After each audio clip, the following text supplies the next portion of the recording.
Hello, everyone. My name is Dr. Glenna, and welcome to the Happy Hour. Like I said, my name is Dr. Glenna. I'm a mental health therapist with a private practice in Torrance, California, where I specialize in anxiety-based disorders, emotional abuse recovery, and helping people to reshape and redevelop their lives. I'm currently taking new clients if you're in the state of California, which is ginormous, so there's plenty of you. I would love to work with you. I would love to treat you. Visit my website, drglenna.net/therapy, and fill out the form there. Today is the happy hour. The happy hour is our weekly wellness webinar where that is a nice alliteration, a weekly wellness webinar where we go over various psychodynamic topics completely free, 60 minutes. The replays are available on YouTube, on my YouTube channel. Please like and subscribe and turn your notifications on so you can see when I upload the replays. The happy hour is where we learn new tools. I'm very big on very practical steps. I don't like a whole lot of foo-foo stuff that you can't do anything with. I like practical tools that you can put into play as soon as possible.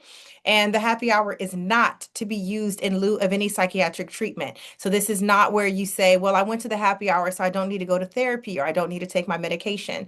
If you are experiencing any mental health symptoms, please contact a licensed clinician, your primary care physician, or a psychiatrist.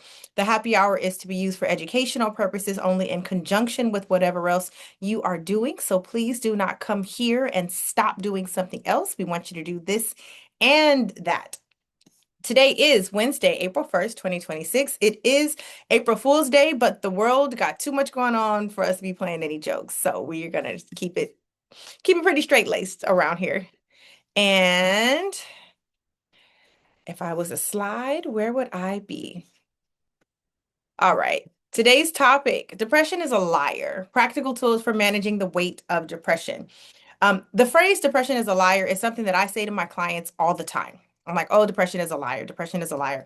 And then I invert the words that they're telling me to highlight, like, oh, that's not actually true. That's not what's happening. You might not even really feel that way. That is depression that is trying to convince you that you don't have energy. It's trying to convince you that nobody loves you and all of these other very negative and awful things.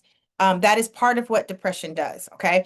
I also really like to think of mental health symptoms in these terms so that you can separate the mental health symptom from your actual personality, from your actual experience. You're able to say, like, oh, I am experiencing depression, and this is one of the ways that it looks. Versus saying, this is just how I am, this is just who I am, right? So, today we're going to talk about depression being a liar, and I think I have a good 18 recommendations. Like I said, I like nice, practical tools that you can apply.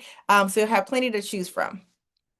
And I'm always give a fun fact because it's the same old bio every single time.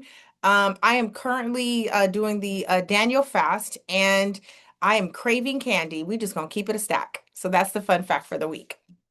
Okay, let's talk about depression as a spectrum, okay? There's just general sadness. Sad is a part of your emotional state. You're going to feel sad from time to time. You can watch what's that commercial with Sarah McLachlan playing in the arms of an angel? You can watch a 30-second commercial and then you will experience sadness. It's temporary. It's connected to a certain situation. And oftentimes, when you feel sad, you're still able to function, okay? Your emotions, they kind of move and they kind of shift, and that's all right. You will feel sad from time to time. That's normal. It's healthy. You are a multi-dynamic person. You are not supposed to only feel one emotion all the time. The Hawkins had the song "Be Grateful," where it talked about the idea of like you're not supposed to be happy all the time. There's supposed to be a little bit of rain, right? So that's normal. It comes with the territory, and just making sure my phones are turned off. I think the key thing to focus on when it comes to sadness is that it is temporary and it's probably connected to something. You can say, I feel sad because of this. I feel sad because of that. Okay. So if depression is a spectrum, on the lowest end of the spectrum is feeling sad, and you can often connect it to probably something pretty specific. It's normal, it's supposed to happen. You're not failing if you feel sad. You're just human if you feel sad from time to time. I'd be concerned if you never felt sad. I'd be like, I don't believe you.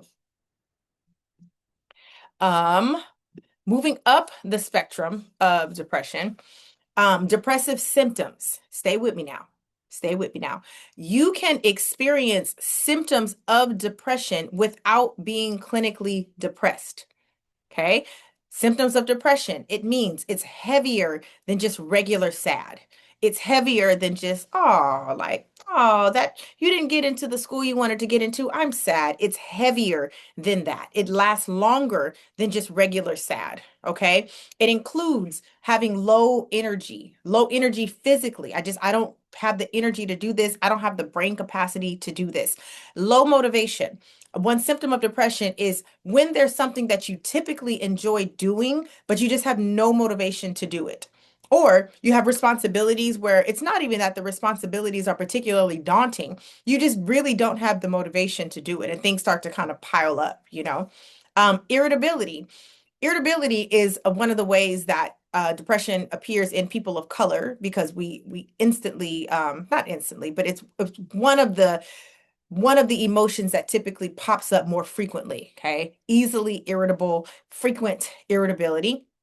Difficulty concentrating, having to rewind a movie or reread the same paragraph in a book over and over and over again, or your friend is talking to you and you love your friend and you want to be engaged, but you just can't focus on what they're saying. And changes in your sleep or changes in your appetite. So, trouble falling asleep or staying asleep, meaning you're tired, right? You're going to bed in a decent time, whether it's 10, 11, whatever is your bedtime. You're laying down and even you're practicing good sleep hygiene, right? You're not scrolling on your phone, the TV isn't on, the lights aren't on, like you're practicing good sleep hygiene, but you're still having trouble falling asleep. You're tossing and you're turning for extended periods of time. Not the normal anywhere from 10 to 30 minutes that it takes for a person to typically fall asleep, but you're genuinely having trouble falling asleep when you lay down at a reasonable hour. Or sometimes you don't have any trouble falling asleep, but you'll wake up in the middle of the night. And for my perimenopausal and menopausal ladies, hormones are a different piece of the puzzle that we want to factor in here.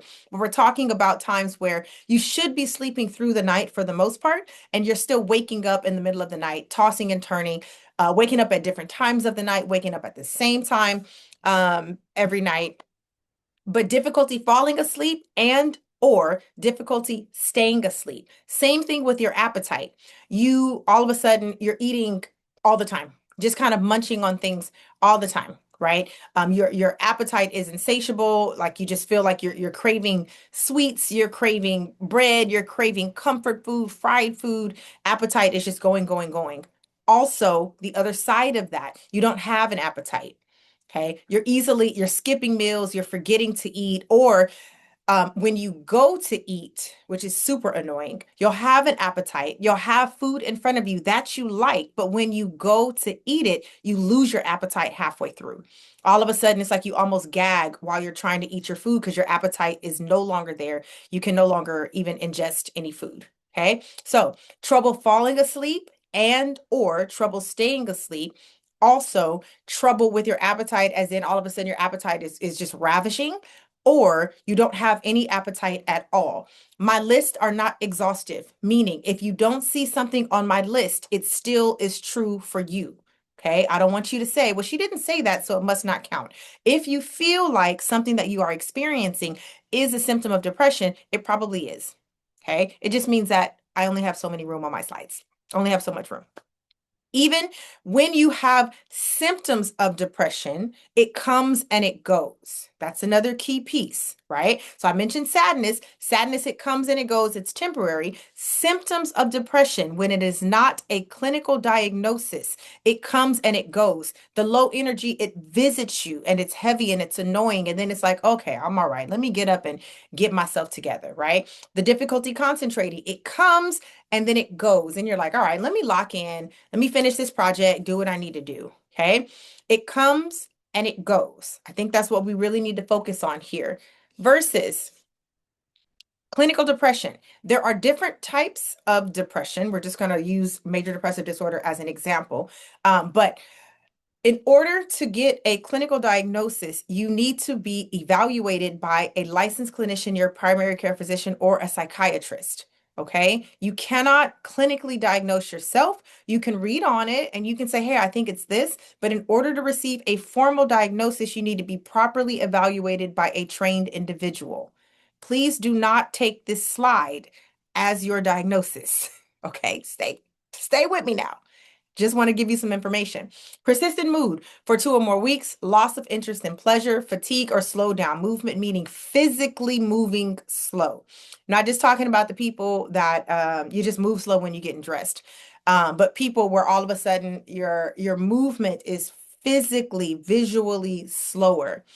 Feelings of worthlessness or guilt, difficulty functioning, meaning all of these symptoms are affecting your ability to go to work, to function at work. They're affecting your relationships, your interpersonal relationships, friendships, dating relationships, and they are affecting your daily life. Meaning your persistent low mood is making it difficult to go to the grocery store, to go get your oil changed in your car, to just handle regular daily life activities.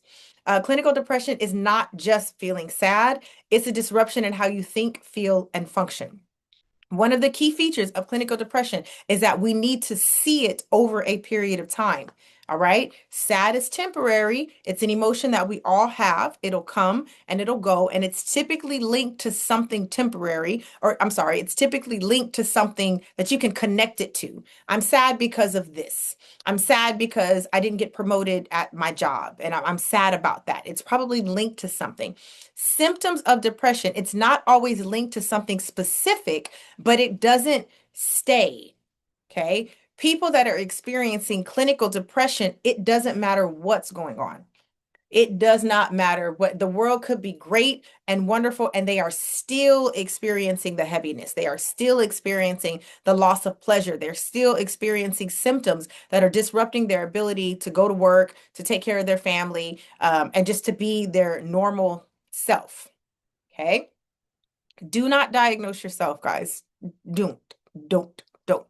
If you think you are experiencing any mental health symptoms, like I said before, make sure that you talk to a licensed clinician, your primary care physician, or a psychiatrist. Depression is a liar. All right. Where we are going to focus is feeling symptoms of depression, not necessarily a full-blown clinical diagnosis. Stay with me because we'll touch on that a little bit later. Depression in general, experiencing depressive symptoms, it influences your perception.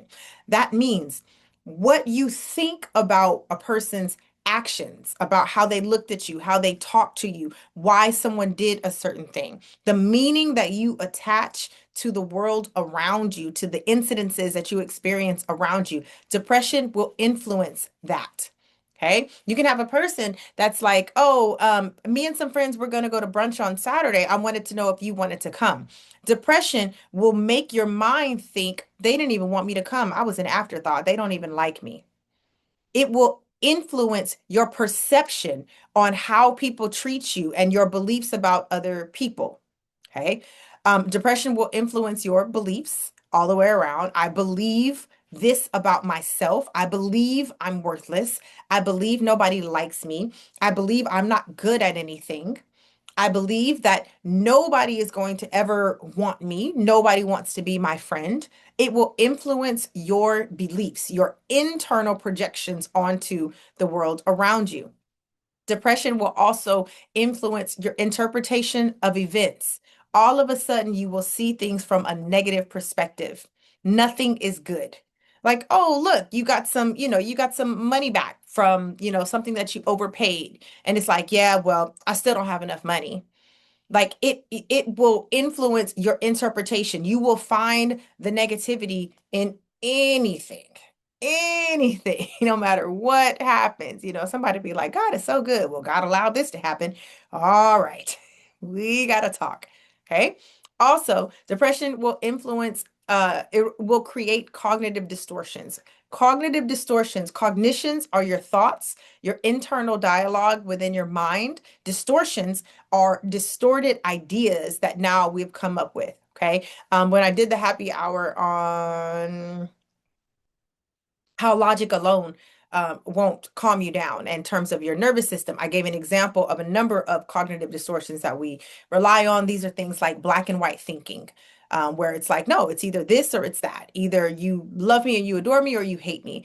Either I'm the best worker at the job or I'm the worst ever. Okay. So depression will create cognitive distortions. It is a combination of these other things that are happening that will make the mind come up with some idea that's actually not positive. Okay. So it'll be a combination of your perception of things, your interpretation of the events, your beliefs that will make your mind come up with a thought process that is not healthy and it's not accurate to the situation. But because all of this is happening internally, you're not telling anyone, we don't have any opportunity to correct it or to kind of steer you in a different direction. Common lies that depression tells you. Okay. Remember, my lists are not exhaustive. So if you have some internal dialogue or some automatic negative thoughts that I have not listed, it counts. Okay. But these are things that are pretty common. So nothing will ever change. Nothing will ever change. Everything is that's just how it is. That's how the world is. That's how your family is. That's how people are. That's what your financial situation is going to be. Nothing will ever change. And when I say depression is lying to you, it doesn't just come into your thought process one time. That's not how it works. These words echo echo. Nothing will ever change. Nothing will ever change. They echo in your mind. They haunt you. They're like bats floating around your brain. And you start to ruminate, excuse me, you start to ruminate on these ideas. An example of that is nothing will ever change. Okay. This thought process, it reinforces the perception that you don't have any control over what's happening. No good thing is going to happen to you. Also, you deserve it. Depression will make you focus on every misstep. It will make you overanalyze all of your yesterdays and all of the things that you did yesterday to get you to where you are right now. And it will hyper focus on the one or two small details that contributed to where you are today and really try to convince you deserve it. You deserve to not be happy. You deserve to be upset. You deserve to have, $5 in your savings account because you didn't handle this well. Depression will make you feel like any bad or uncomfortable thing that is happening to you, you brought it on yourself and you deserve to not feel comfortable. You deserve to not be happy. Depression will try to convince you that you are a burden. You are a burden. No one wants to talk to you. No one likes you. No one wants to help you. Don't ask anyone for anything because you're too much. You are such a burden. You always need something. Oh my gosh. Depression will try to convince you of that when the reality is you're not. Everybody needs a little help. And I always say there are a handful of people out there that would be really upset that you did not ask them for help.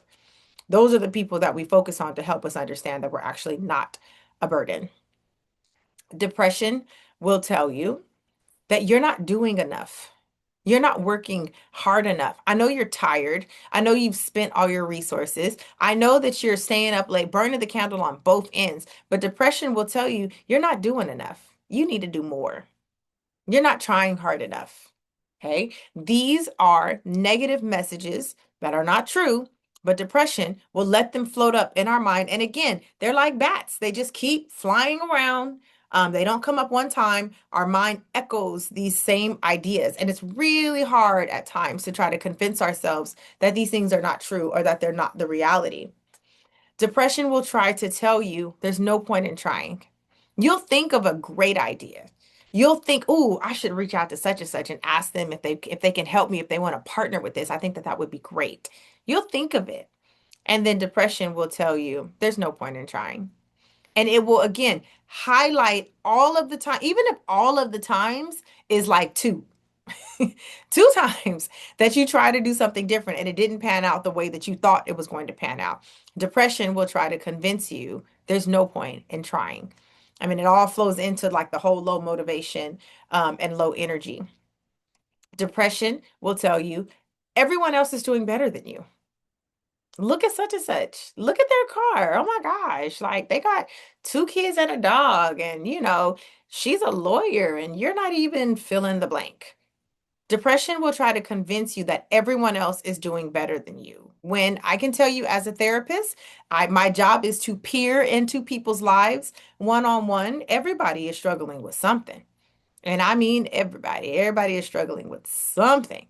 But depression will tell you that everyone is doing better than you. Again, it's one of those thought processes that contributes to your perception of the world being distorted. It contributes to the way that you interpret the world around you. Another lie that depression tells us, you should be further along by now. Now, I feel like this is a big one. And if you are, a millennial who has lived through, Y2K and a housing crisis and a pandemic, and I think we in World War III. I don't know. Like, I don't know. The parents are fighting and it's all, I joke, I kid.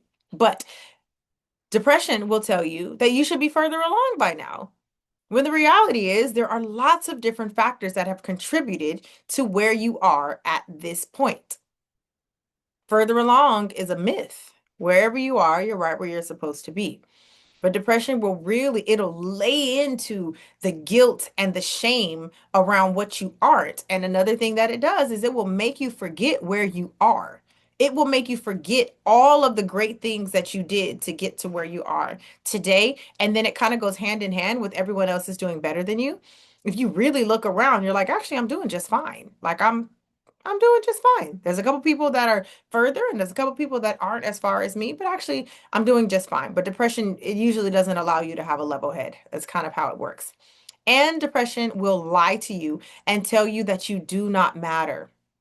Depression will lie to you and say, you don't matter. You're not important. You're not important to a single person, like to an individual. You're not important to your family. You're not important at work.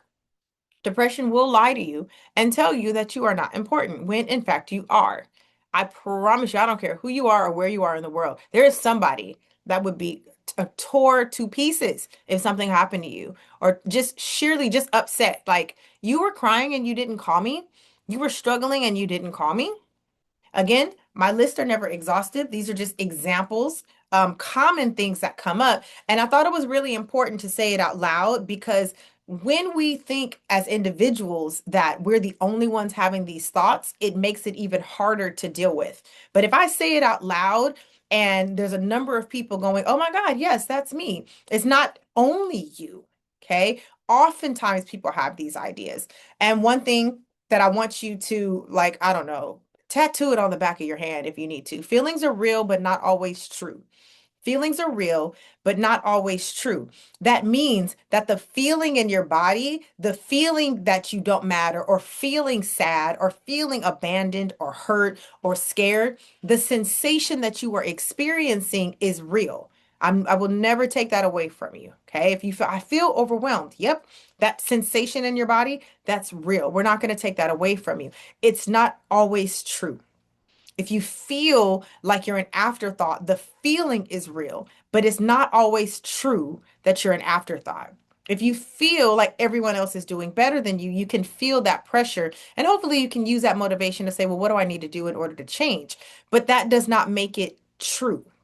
Okay. I hope that you can understand that, chew on that for a little bit, and look for opportunities to apply that concept. Like my feelings are real, the sensation, the experience is real, but that does not always mean that that is what is actually happening out in the world. Why does depression feel so heavy? So annoying. Depression affects your energy level. Okay. It affects like your physical energy. That is why I say people who are diagnosed with clinical depression, it doesn't matter. They can get all the sleep. They can eat completely clean, drink nothing but, water and, from the lakes of Minnetonka. It doesn't matter. It will affect your energy level all the way around. Okay. It makes you just have a low activation. Depression will affect your motivation. So it makes it hard to like, all I gotta do is sweep this kitchen and wash these little four dishes. But it will affect your motivation, what you need in order to really get up and really get started. And depression will affect your thought process. It will affect how you think about things. Again, your perception of the world. And depression will affect your physical body, meaning if you feel like, God, I feel tired, I feel low energy, it will literally affect your physical body. You will feel heavy in your muscles. You will feel fatigue in your physical body. It's not just all in your mind. It starts to affect you physically. Um, Depression can be connected to, but not limited to, unresolved grief. Unresolved grief. We grieve people that pass away. Yes. We grieve loved ones that we've lost. Yes. But we also grieve lost opportunities. We grieve physical things that we've lost. We grieve relationships that, whether it's friendships or romantic relationships. Unresolved grief means you haven't really dealt with the big feelings that have come with it. Okay. Meaning, you're really sad about not being friends with your best friend anymore. You're really sad about that promotion that you really wanted, and somebody just a tiny bit more qualified applied for it and they got it. Okay. Not acknowledging the grief, not processing it, not giving it some time and some attention so that you can experience it is what makes it unresolved grief. That is when it starts to turn into something else. That's when it's feelings that stay inside of you, and instead of processing through you, it stays with you, and it just gets heavier and heavier and heavier. Depression can also be connected to, but not limited to, suppressed anger. You trying to, I'm okay, I'm fine, it's no big deal. And you trying to just push it all down and pretend like nothing bothers you, when really maybe you've been disrespected or you've been betrayed or you've just been hurt. Something has happened that has made you be sincerely angry, and a circumstance that warrants anger, where feeling angry is actually the appropriate response. But maybe the circumstance didn't allow you to be angry, right? Maybe you grew up in a home where you weren't allowed to have big feelings. So you don't get to be angry. Kids don't get to be angry. Just shut up and do what I say. Or maybe you were in a relationship where if you expressed your anger, the person all of a sudden deflected. Well, what about my feelings? Okay, well, at some point, can we talk about my experience? But if you suppress it, it turns into something else, right? It turns into a feeling that doesn't just come and go. It turns into something that stays with you and it just gets heavier and heavier and heavier. Depression can also be connected to unmet needs. Now, this happens on a very deep level where you're trying to tell someone what you need, and they will not give you what you need, which don't get me started. That's like a very basic form of abuse. When you know exactly what a person needs and you outright refuse to do it, that's abuse, but that's a whole nother happy hour. Not getting your needs met over an extended period of time can cause depression. I'm not talking about, your child needs a hug and you're like, mommy just needs a second. Just, I'll be with you in a second. That in and of itself is not going to cause your kid to be depressed. That's not what we're talking about. We're talking about unmet needs over an extended period of time. We're talking about a child whose physical, mental, and emotional needs are not met over a period of time. Yes, that will cause depression. We're talking about a person in their romantic relationship where their mental, physical, especially their emotional needs are not met for an extended period of time. It starts to feel hopeless. It starts to feel you feel helpless as an individual. Can absolutely cause depression. Okay. We're not talking about a one-time unmet need. We're talking about over an extended period of time. And chronic stress or trauma. Chronic stress or trauma.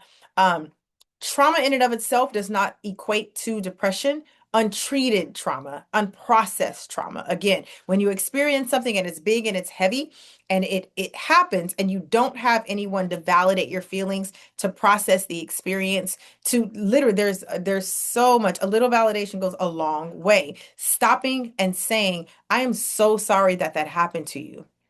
I am so sorry that you've experienced that. And I'm so sorry that it's still impacting you. Those statements, little statements like that, they carry so much weight. Okay. But when you don't get it, you're holding on to the feelings, you're holding on to the trauma, you're holding on to the memory and all of the big feelings that came with that traumatic event. Absolutely can turn into depression and chronic stress. I've talked before, and I couldn't even tell you which one of these happy hours about your autonomic nervous system. So your Sympathetic nervous system sends you up, it elevates you just in case you're in danger. Your parasympathetic nervous system brings you back down to a calming, resting state. When you experience chronic trauma, chronic stress, your sympathetic nervous system, it jumps up. Okay. And ideally, in the perfect world, your parasympathetic nervous system would automatically bring you back down. But when there's chronic stress, it just keeps jumping up, keeps jumping up, keeps jumping up. The other half of your nervous system does not have time to bring you back down. You are just consistently elevated and you're consistently getting cortisol into your system, adrenaline into your system, and all of that adrenal fatigue it causes can absolutely turn into depression. Okay. Sometimes depression is not just about the present, it is about accumulated weight.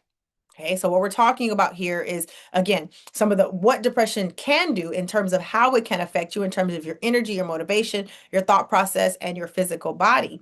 But it can definitely be connected to, but not limited to, some of these things that I mentioned. I think the key feature is when you experience something and it is not properly addressed. You've experienced some heartache. You've experienced a parent that didn't show up for you. Again, a hurtful romantic relationship, some trauma in the workplace, right? Because that happens too. You've experienced these things, and the key is when it's not acknowledged, when it's not validated, when it's not processed, that's when all of a sudden it can turn into something bigger and something much heavier. Try this. Just try it. I'm going to name 18 different, 19 technically, different things. The key is not for you to try all 19 at once. Okay. I want you just to pick a couple, see what works, integrate some things, move some things around until you figure out what works for you. All right. There is good old fashioned HALT check, HALT. Before I do anything else, I'm going to ask myself, am I hungry or dehydrated? What was the last time I ate? I'm feeling sad. I'm feeling gloomy. I'm feeling low energy. When was the last time I ate? And when was the last time I ate healthy food? Because if I had, a 6 piece of lemon pepper wings, those are fried. They're probably kind of greasy. They might feel a little heavy. When was the last time I had some good, healthy food? Right? And am I dehydrated? Dehydration can make you feel kind of foggy brained and kind of out of it. Hunger can, when your blood sugar is low, it actually mimics the symptoms of depression. All of a sudden, you feel low energy, you feel sad, you just feel like you don't really have it together. So, if you're hungry or if you're thirsty, it will mimic symptoms of depression. It will look like and feel like depression. So, first things first, ask yourself, am I hungry? Am I dehydrated? Halt. First things first. Again, before you bite somebody's head off, am I hungry and am I dehydrated? Also, am I angry? Be honest with yourself. Like, oh, I think I'm depressed. No, I'm not depressed. I'm mad. I'm angry. I'm angry at the circumstances. I'm angry that I was treated a certain way. I'm angry at how things have played out. I am angry. And maybe in the circumstance, you have not been allowed to express yourself, and that's part of why you feel like you're experiencing depression. Am I lonely? Now, I know people don't like to admit it. Like, I don't need nobody. I can be just fine by myself. But humans were not designed to be isolated. Okay. That's why quarantine was so hard on us. Humans were not designed to be completely isolated. We were designed to congregate. We were designed to feel each other's positive energy and to glean on each other. That's why, we have some people that are good at being shoe cobblers and some people that, make good barbecue and some people are mental health therapists because all of us were designed to be specialists in different areas so that we can work collectively together. Lonely, being alone and being lonely are two different things. You can be alone and not necessarily lonely. Lonely comes when you don't have positive human interaction, when you don't have meaningful human interaction. So you can work a job at a football stadium, but if you don't have any meaningful human interaction with any of those people, you can be lonely in a room full of people. Okay. Feeling lonely can feel like you're depressed. It can lead to depression. But if you can acknowledge I am lonely, we can remedy that, right? The way to remedy feeling lonely is to get meaningful human interaction. So now we know, oh, let me phone a friend or let me schedule some time or, let me go be around people that I enjoy and they enjoy me. And am I tired or am I sad? right? It might just, oh, I'm just kind of run down from work. Or, you know what? I'm sad about that missed opportunity or, something bad that happened with a friend, right? Just ask yourself, am I tired or am I sad? Halt. These states intensify depressive symptoms. Okay. Feeling like this, walking around with these things, being hungry over a long period of time. That's where the term hangry came from. I'm a little hungry, a little angry. These things intensify symptoms of depression. So when we're talking about some practical things that you can do to manage the weight, start with these things first.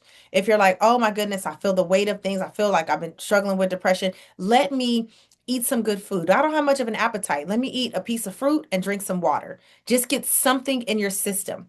Let me, you know what? I am angry. Let me deal with the reason that I'm angry. Let me socialize with people that make me feel good. All right. So, halt. Am I hungry? Am I angry? Am I lonely? Am I tired? Similar to halt, HASA, hydration, activation, sleep, and appetite. Okay. So, we're talking about managing the weight of depression.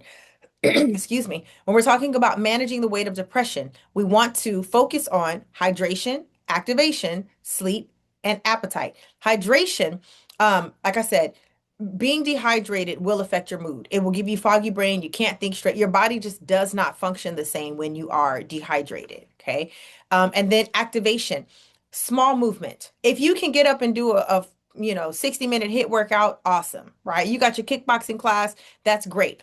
But if you don't have all of those things, get up and move your body, walk for 5 minutes, stretch your body, simple stretches. It doesn't have to be anything elaborate. I just need you just to activate, just move your body. And if you're like, well, I don't feel like moving my body, get out of bed, stand up, just change your pin, like you pinged here, now ping over here. Get up and go stand in your bathroom. Stand in the window in your bedroom, stand in the doorway of your bedroom. Just move your body from one location to the next.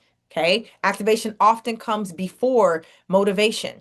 So you might not feel like doing anything. You might not feel like doing whatever the day brings. But if you just get up and start moving, you'd be surprised at how much can follow that. Sleep. It seems so simple. We as humans are literally designed to function while the sun is out. And then when the sun goes down, we put our bodies on a charging station and we shut down. And then we wake up the next day and we start all over again, right? So the concept of sleep, it seems so simple, but if you're struggling with some mental health things, your sleep can be disrupted. If you're thinking about things, it's hard to sleep when you don't have peace, right? So we want to work on creating a consistent sleep schedule. What time is bedtime? What time do we put the phone down? What time do we turn the TV off or set the sleep timer for? What is our nightly routine so that we can get to sleep or at least get in the bed for rest? Even if you're not like knocked out sleep, rest counts. We're not gonna ignore the value in just being in the bed and resting. And again, good sleep hygiene, reduce the stimulation before you go to sleep. Reduce the amount of light that's going into your eyes, reduce the thoughts that kind of go in before you go to sleep. And appetite, eat regularly.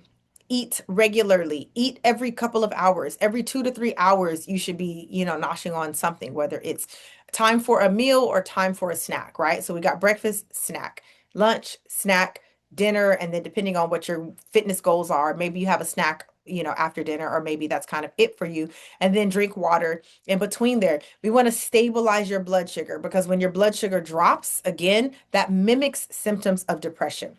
Okay. It makes you feel like, oh, I don't have any energy. I'm so sad. Nothing is going well for me. It's hard to think straight. So, when we're talking about managing the weight of depression, HASA, focus on your hydration, focus on small movement for activation, focus on a sleep routine, and focus on managing your appetite.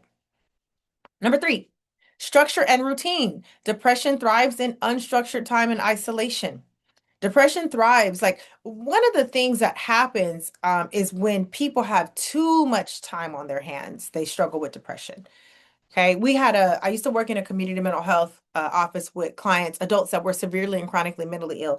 And we had a client there that suffered from depression. And we also had an employment program within the program that I worked at. And we employed clients to give them something to put on their resume and then help them to find jobs out in the community. It was an amazing program. Very proud of it. Um, that client, they asked him, they said, well, how do you manage, your depression when you have to go to work? And I think he was enrolled in school at the time also. And he said, I don't have time to be depressed. I don't have time to sit and think too much about my symptoms. I got to get up. I have responsibilities. Unstructured time, depression loves it. It's like mold in dark places. Depression loves unstructured time because then it has time to sit on your shoulder and lie to you about how people feel about you and you're so behind and you're not doing well. Okay. It also thrives in isolation because you're alone in your own thoughts and they can just grow and fester and there's nobody there to break it. There's nobody there to look at you and say, "Hey, snap out of it. What are you doing? What are you thinking about?" No, you're not that. I love you. I love being around you. You're a wonderful person. You don't leave room for another person or another opportunity even to pour back into you. So, structure and routine, create a morning routine and some daily anchors, right? So your morning routine, again, it doesn't have to be like a 60-minute thing, right? If you can, that's awesome. But it can just be, I'm going to wake up in the morning, say a prayer, do 30 seconds worth of stretches, and then I'm off to my day, right? But have something that literally bookmarks or bookends your morning. This is how I start my day, right? I got a bottle of water next to my bed. I'm going to start my day by drinking 8 ounces of water. And then I'm going to, I don't know, move my body and then I'm up, right? Create a morning routine and try to stick with it. And then daily anchors. So if you know that at a certain time of the day or, after a certain meeting, I always feel kind of crummy, set something up. Like, you know what? By the afternoon, I'm exhausted. So I'm going to take my 10-minute walk around 3 o'clock, right? Set some daily anchors throughout your day that give you structure and that give you routine. Do not rely on, I'll be okay. Don't rely on that because maybe you will and maybe you won't. Challenge questions. I do this with my clients all the time. I always say, like, if my clients are experiencing depression, I always start with, I will hold hope for you. You can be hopeless, and I will hold hope for you. Okay. And then also I start with some challenge questions like, oh, I just feel like I can't do anything. And I was like, have you used the bathroom today? Yeah, I've gone pee. So you can get up and go to the bathroom. Like you haven't urinated on yourself, right? We're challenging the idea that you can't physically get out of bed. Because if you needed to, you could. And if you can do it to get out of bed, I bet you can do it to go in the kitchen and go eat a banana and to get a glass of water, right? Challenge questions. What evidence supports this thought? I'm just so behind. What evidence do you have that supports that thought versus the opposite of that thought? What evidence challenges it? Oh, I'm so behind. Yeah, but I haven't completed my master's. But I think in your field, you might not even need it.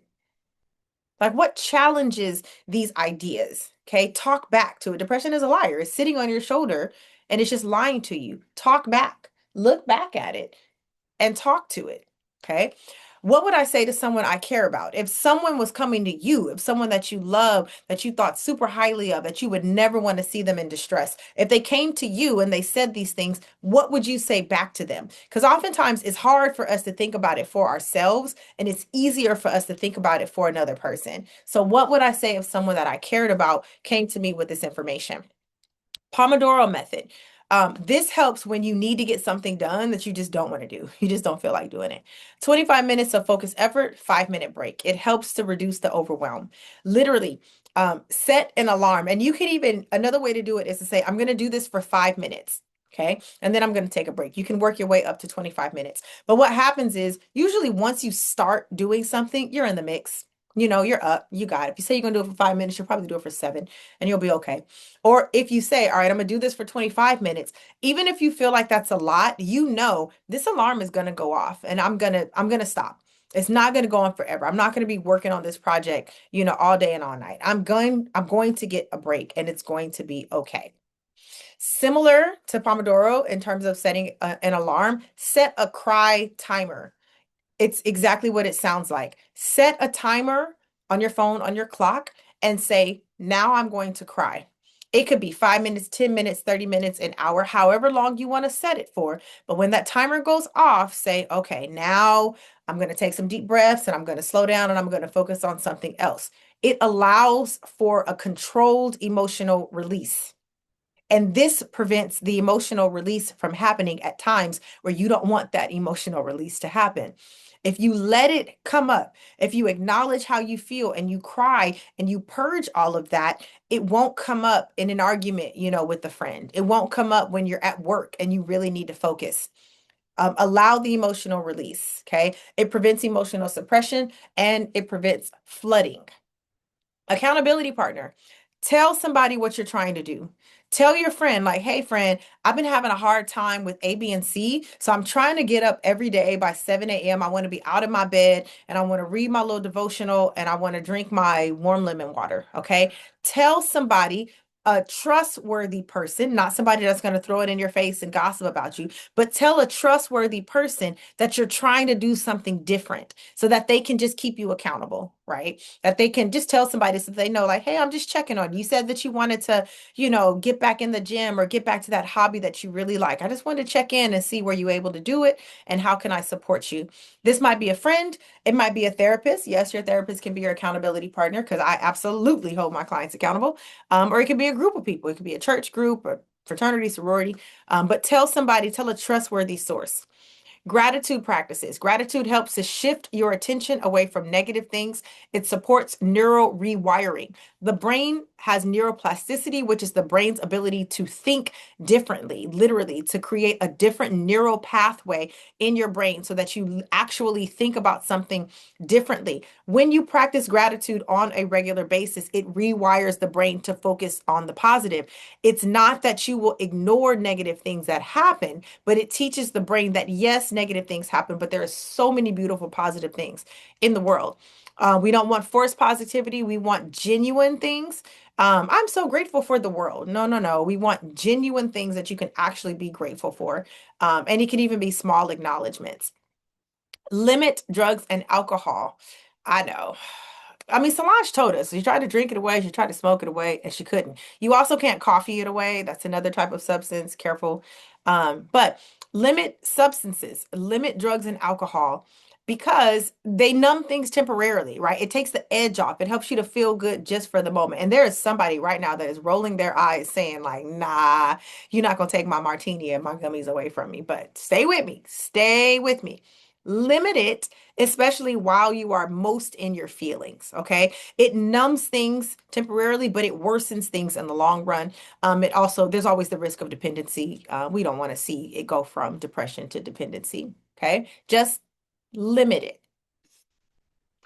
Identify automatic negative thoughts. Start catching those patterns, like all or nothing thinking, like, oh, it has to be all of this or it's all of that.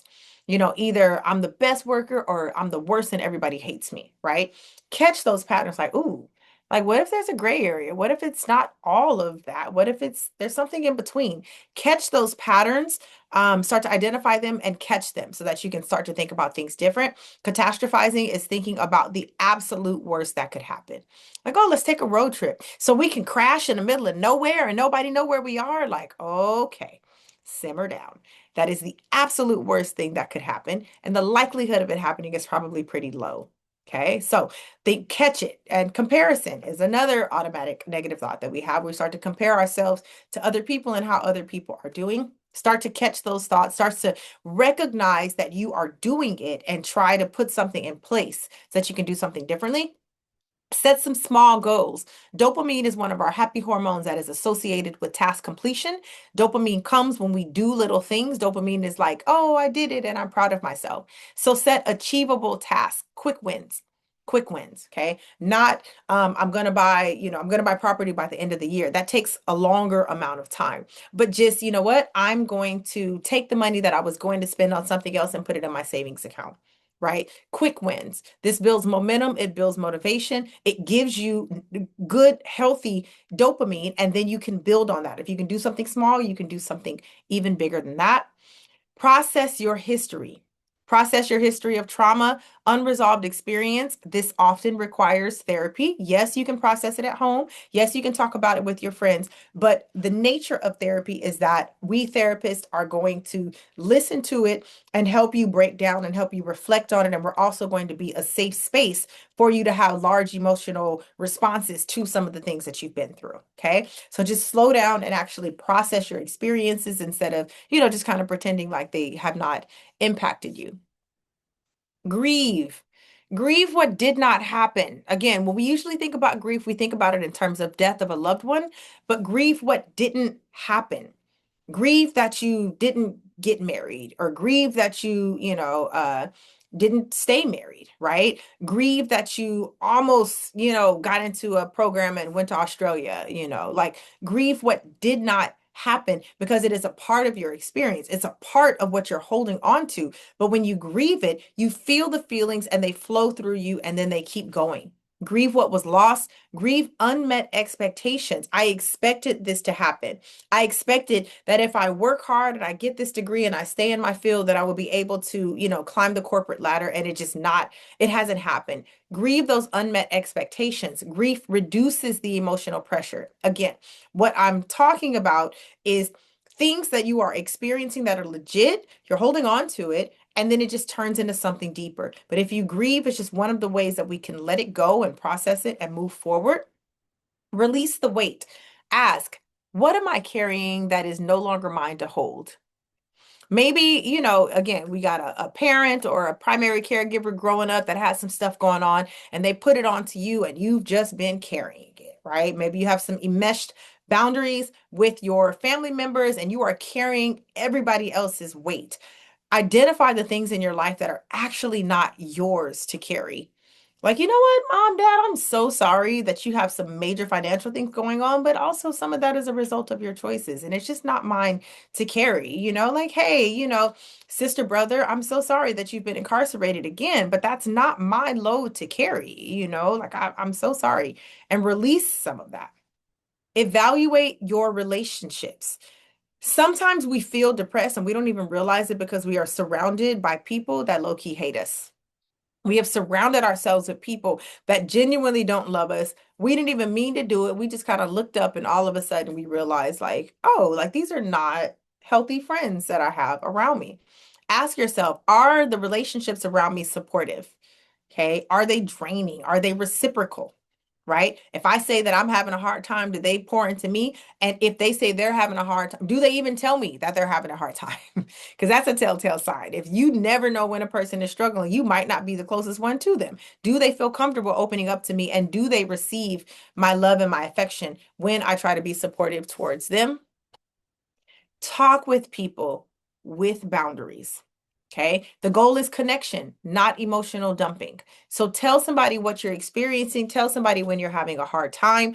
The goal is not to make them solely responsible for all of your feelings. Okay. I've seen that a lot in dating relationships where a person gets into a relationship because they're like, well, you're my girlfriend or you're my boyfriend. So I should just be able to tell you I should just dump all of my big emotions on you. And then you're going to help me sort it out. That's not what we're doing here. We're talking for the purpose of venting and getting some emotional connection and validation, not emotional dumping. And accountability on a deeper level, ask who or what contributed to where I am right now. It's not about the blame game. It's about clarity. It's about, okay, have I had poor boundaries in something and now, yep, I have poor boundaries with my boss, and now he expects me to stay at work until 10 o'clock at night, every single Friday. All right, no big deal, but I do have to switch it up, right? So have some accountability at a deeper level. It's not about the blame. It's not about like shame, like, oh, I'm so stupid, I'm so terrible. That's not what we're doing here. It's about saying, what exactly created this dynamic, and what do I need to do to shift it and make it different? Reality check. You're not supposed to feel happy every single day and every single moment of the day. Emotional variability is normal. You are not supposed to be chipper and happy every single moment of every single day. Now, I am a firm believer. I never say I had a bad day. There's no such thing as a bad day. There are bad moments within the day, but there's 24 hours in every day, right? 60 minutes in every single hour. There's no way that all 60 minutes of every 24 hours can be bad. Not possible. Even if you got into an accident, one of them paramedics was fine and you know it. One of the firemen was fine and you know it. Somebody cracked a joke in an ambulance and you know it. Every single moment of every single day is not terrible, but you are not supposed to feel chipper and happy all day, every day. That's not genuine. Okay. So when you experience some of these dips and these highs, when you experience some of the pressure, it's normal. It just makes you human and it makes you alive. Now, if you go through that list and use some other things and you have a morning routine and you're talking to your friends and you're asking for support and you're asking for accountability and you're doing all of these things and you're finding that you still feel heavy, that's a different story. Okay. You absolutely need to talk to a therapist. Absolutely. Therapy helps with identifying the patterns, processing the emotions, and building the coping strategies. Okay. Medication is always an option. I know some people are like, I don't want to be on no medication. I know. But try it. Medication can help regulate your mood, the energy, and the biological symptoms. If you are doing all of these things on a regular basis and you are still struggling with your mood, it means your body is having difficulty producing enough of the happy hormones and kind of the chemical combination that helps you to have a baseline of happy and contentment. Medication comes in and fills in those gaps, gives you the boost. You will still feel sad from time to time. You'll still have highs and lows, but medication kind of steps in and fills in those blanks. That's a very, very basic explanation of how medication works in terms of treating depression. You would need to talk to your primary care physician or a psychiatrist in order to get medication. If you are doing these little tips and tricks on a regular basis and you're finding you still feel the weight of depression, I am currently accepting new clients and I would love to work with you. Okay. But you can do both. You can call the therapist and still do all these tips and tricks, and we can work together to make sure that you get some relief. Okay. That is what I have for today. Thank you very much for joining me for the happy hour. Today, again, is Wednesday, April 1st, 2026. And this has been today's happy hour. If you have any questions, please throw them in the chat. I don't mind hanging out for a little second to answer any questions.